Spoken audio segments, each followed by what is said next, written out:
श्रीमद् भगवद गीता की महिमा।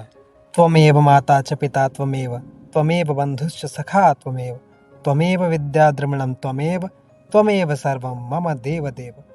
वसुदेव सुतं देवं कंसचाणूरमर्दनं, देवकी परमानंदम कृष्णं वंदे जगद्गुरु। गीता महिमा।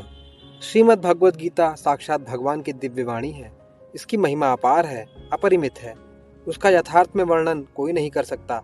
शेष, महेश, गणेश भी इसकी महिमा को पूरी तरह से नहीं कह सकते, फिर मनुष्य की तो बात ही क्या है। इतिहास, पुराणों आदि में जगह जगह इसकी महिमा गाई गई है, परंतु जितनी महिमा इसकी अब तक गाई गई है उसे एकत्र कर लिया जाए तो भी यह नहीं कहा जा सकता कि इसकी महिमा इतनी ही है। सच्ची बात तो यह है कि इसकी महिमा का पूर्णतया वर्णन हो ही नहीं सकता।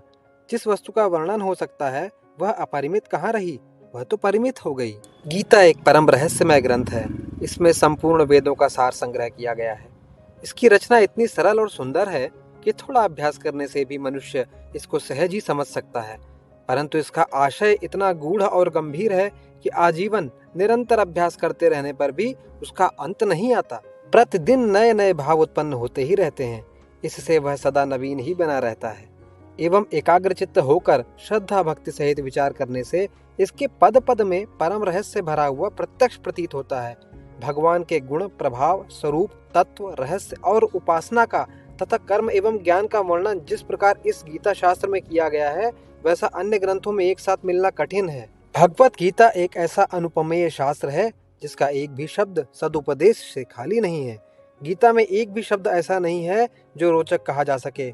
इसमें जितनी बातें कही गई हैं वे सभी अक्षरशः यथार्थ हैं। सत्य स्वरूप भगवान की वाणी में रोचकता की कल्पना करना उसका निरादर करना है। गीता सर्वशास्त्रमयी है। गीता में सारे शास्त्रों का सार भरा हुआ है। इसे सारे शास्त्रों का खजाना कहें तो भी अत्युक्ति न होगी। गीता का भली भांति ज्ञान हो जाने पर सब शास्त्रों का तात्विक ज्ञान अपने आप हो सकता है। उसके लिए अलग परिश्रम करने की आवश्यकता नहीं रहती। महाभारत में भी कहा है सर्वशास्त्रमयी गीता, परंतु इतना ही कहना पर्याप्त नहीं है, क्योंकि सारे शास्त्रों की उत्पत्ति वेदों से हुई।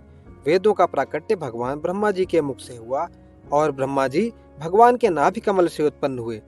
इस प्रकार शास्त्रों और भगवान के बीच में बहुत अधिक व्यवधान पड़ गया है, किंतु गीता तो स्वयं भगवान के मुखारविंद से निकली है, इसलिए उसे सभी शास्त्रों से बढ़कर कहा जाए तो कोई अत्युक्ति न होगी। स्वयं भगवान वेदव्यास ने कहा है, गीता सुगीता कर्तव्या किमन्यहि शास्त्र संग्रहै, या स्वयं पद्मनाभस्य मुख पद्मात् विनिसृता। अर्थात गीता का ही भली प्रकार से श्रवण, कीर्तन, पठन पाठन, मनन और धारण करना चाहिए। अन्य शास्त्रों के संग्रह की क्या आवश्यकता है, क्योंकि वह स्वयं पद्मनाभ भगवान के साक्षात मुख कमल से निकली हुई है। इस श्लोक में पद्मनाभ शब्द का प्रयोग करके महाभारतकार ने यही बात व्यक्त की है। तात्पर्य यह है कि यह गीता उन्हीं भगवान के मुख कमल से निकली है जिनके नाभि कमल से ब्रह्मा जी उत्पन्न हुए और ब्रह्मा जी के मुख से वेद प्रकट हुए, जो संपूर्ण शास्त्रों के मूल हैं। गीता गंगा से भी बढ़कर है।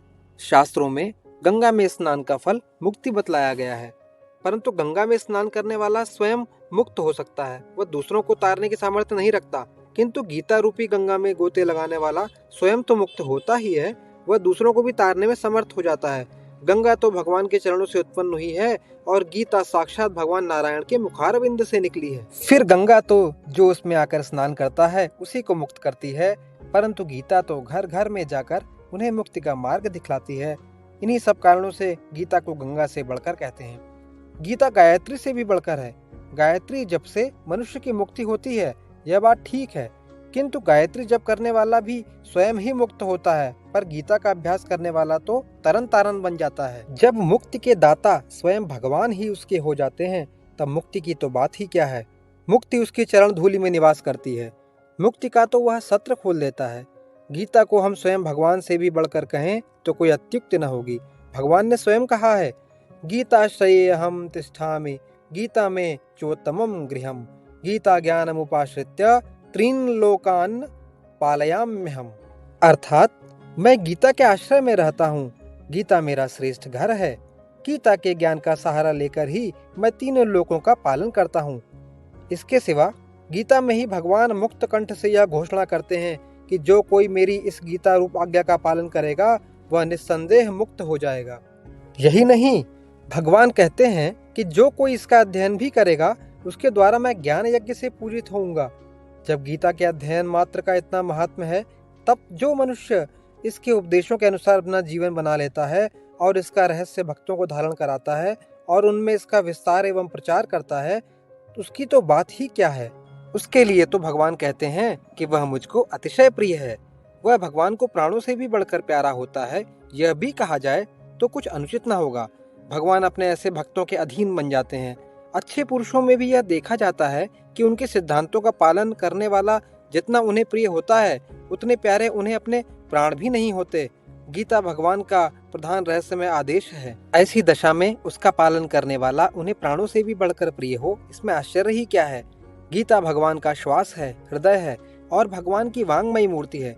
जिसके हृदय में, वाणी में, शरीर में तथा समस्त इंद्रियों एवं उनकी क्रियाओं में गीता रम गई है, वह पुरुष साक्षात गीता की मूर्ति है। उसके दर्शन, स्पर्श, भाषण एवं चिंतन से भी दूसरे मनुष्य परम पवित्र बन जाते हैं। फिर उसके आज्ञा पालन एवं अनुकरण करने वालों की तो बात ही क्या है।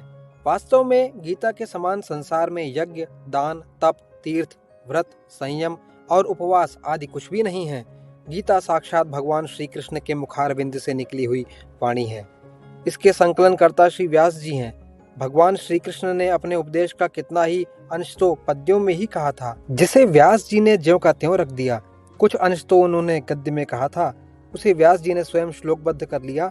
साथ ही अर्जुन, संजय एवं धृतराष्ट्र के वचनों को अपनी भाषा में श्लोकबद्ध कर लिया और इस 700 श्लोकों के पूरे ग्रंथ को 18 अध्यायों में विभक्त करके महाभारत के अंदर मिला लिया, जो आज हमें इस रूप में उपलब्ध है। तो मेरे प्रिय श्रोताओं एवं दर्शकों, यह थी गीता की महिमा। यदि आपको मेरा यह प्रयास संतोषजनक लगा हो तो कृपया इस चैनल को सब्सक्राइब करें, ताकि इस प्रयास के अगले चरण का शीर्षक, जिसका नाम गीता का तात्पर्य है, वह आपको प्राप्त हो सके। धन्यवाद एवं जय श्री